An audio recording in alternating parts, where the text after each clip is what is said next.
We're starting kind of a new series. We've really delved into some books, and we've gone through like Revelation and Galatians and the book of Matthew and all that kind of stuff. And what I wanted to do is get back to the roots of what my preaching really was, and that is just the telling the stories.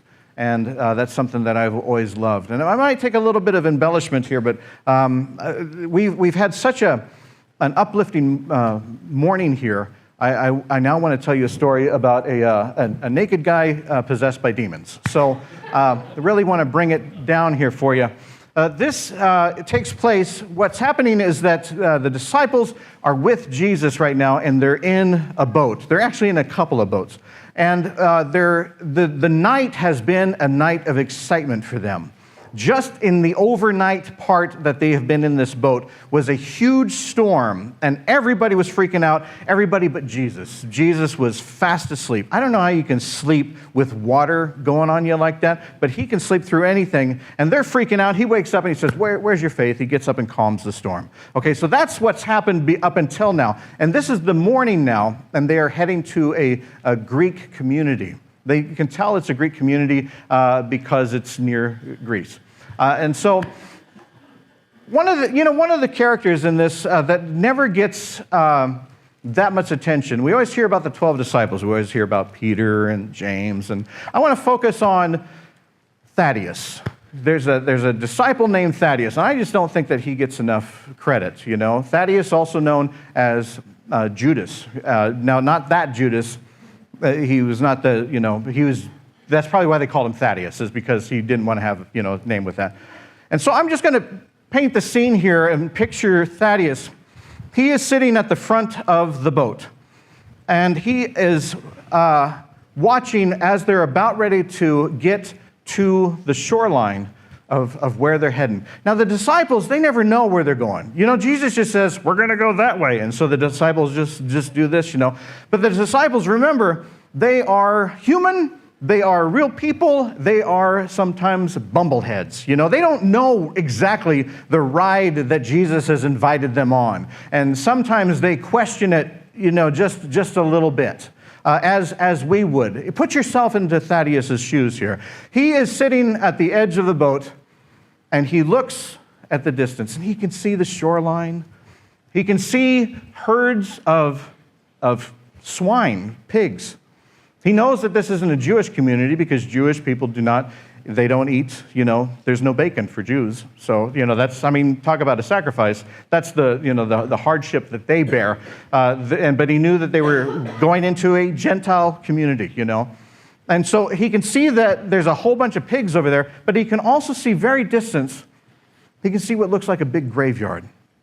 And among it are tombs and things. And he's thinking, okay, this is weird. And then he looks over at the graveyard again, and he gives it a look, and he says, hey, Peter, hey, come over here, would you please? And Peter's always sitting by Jesus. He's a suck-up. Peter's just a suck-up. Always by Jesus. Oh, I'll fight the weird stuff.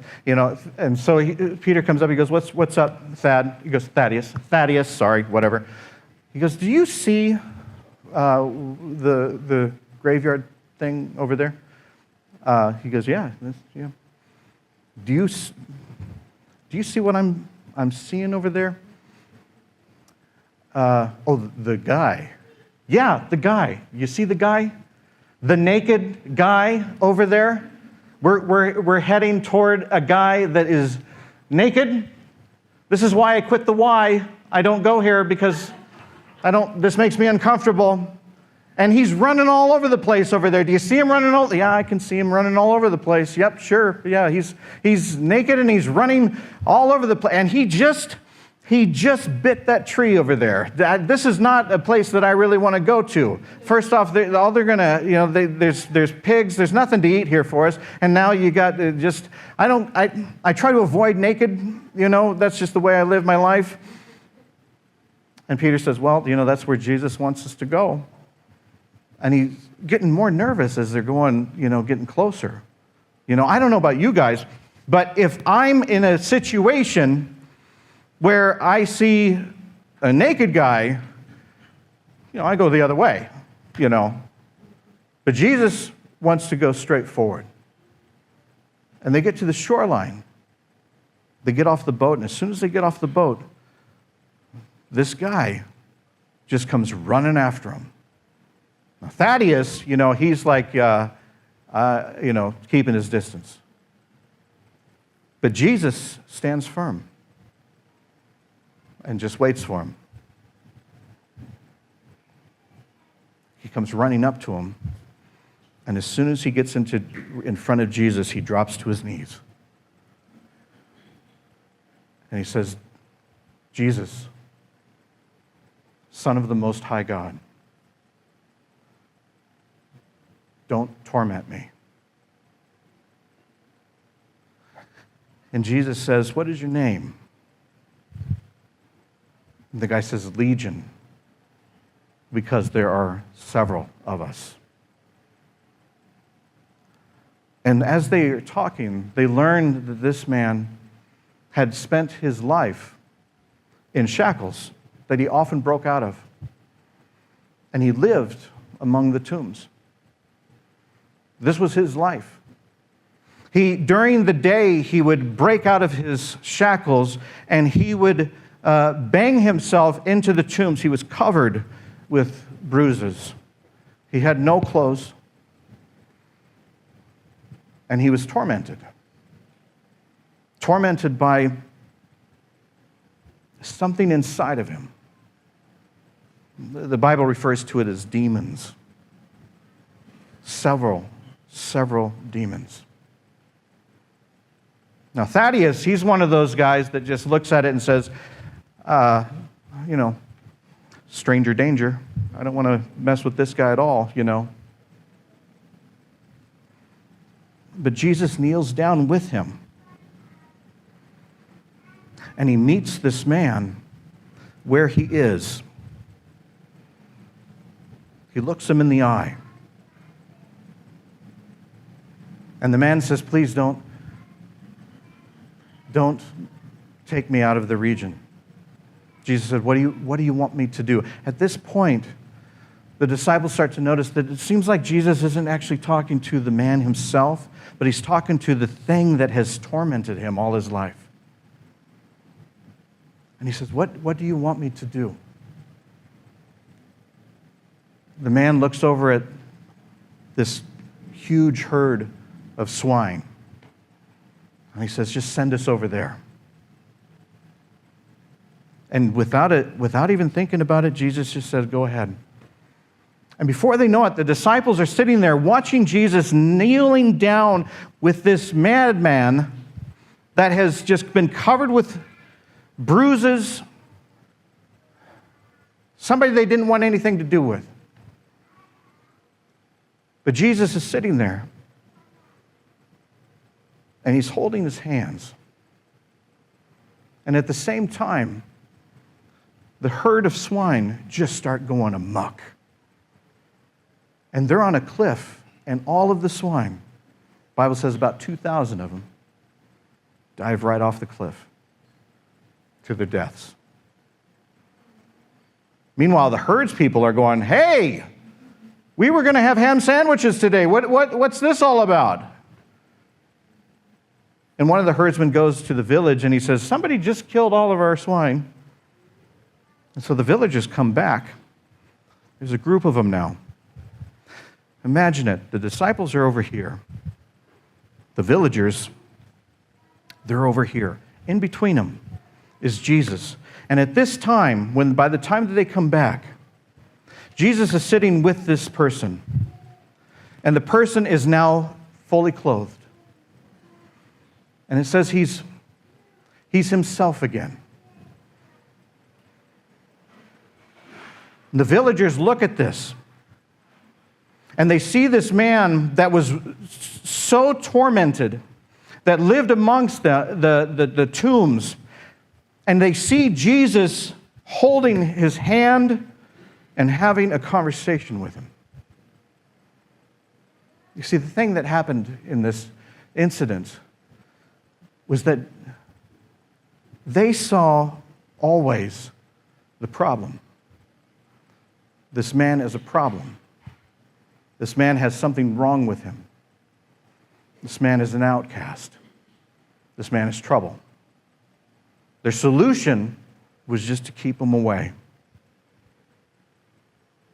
And what they see is Jesus treating this madman as a human being. You know, we often see things in the Bible that talk about demons. Today, we might call it, for him, mental illness. The multitude of demons, we could be seen as maybe a personality disorder or multiple personality disorder. The slashing and putting himself in harm, we could see that as self-harm from somebody that is tormented. It says this man has been tormented all his life. At night, they say that he howls. Now, a lot of us, we always think of, when we think of howls, when we read that, we think of howl, you know. But what if we saw it as crying? At a distance, tears and crying and wailing. It can sound like howls. The villagers' solution was to just put him away, lock him up, and not have anything to do with him. But what we're seeing here is something more amazing than that. When Jesus meets somebody, he looks at them where they are. He helps the person by removing the pain from the person. His argument is with the pain, not with the person. He sees the person as a person,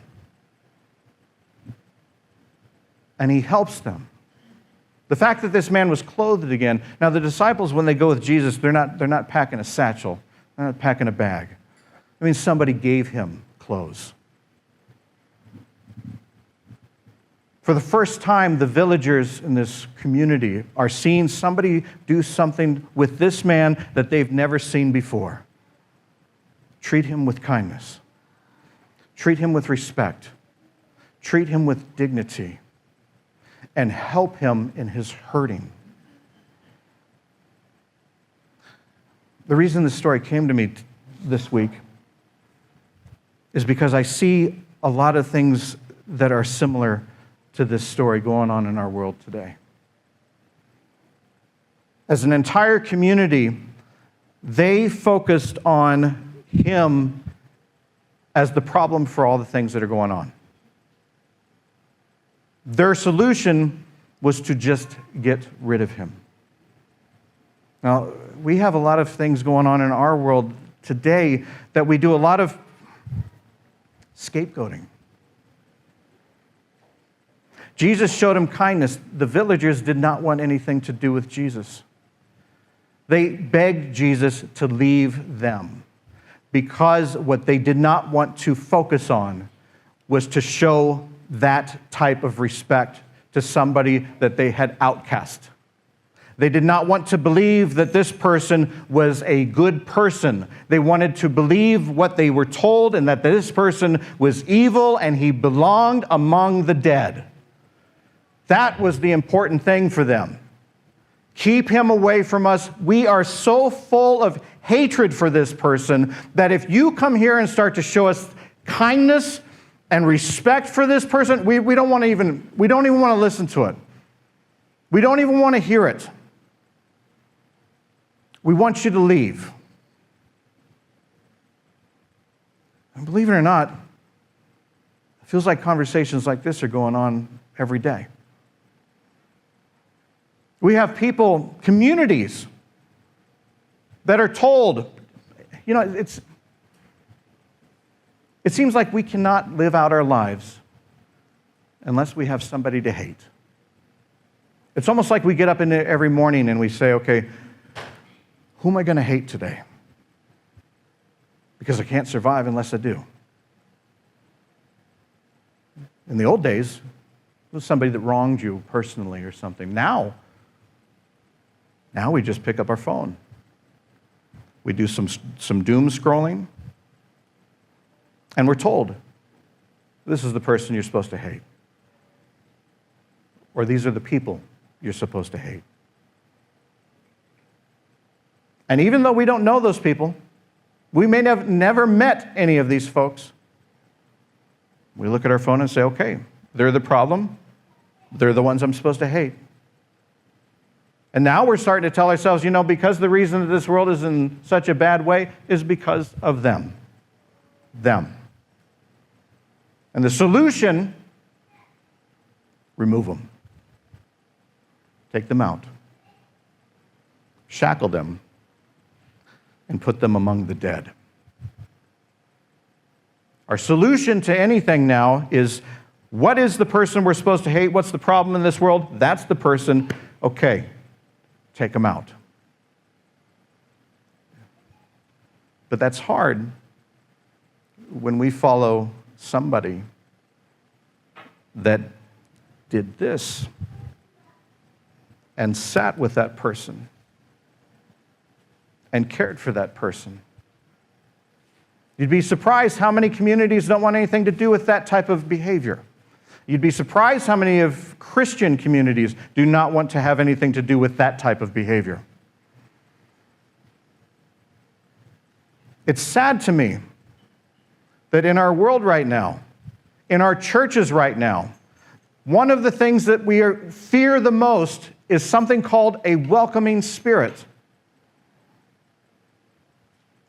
Jesus didn't show that. This person came running at him, and Jesus stood his ground and welcomed this person and helped this person with their problems. Helped this person relieve the heartache and the wailing and all of the things that had been harming this person all of their life. When nobody had ever shown this person love. Jesus had the bravery to face it and the compassion.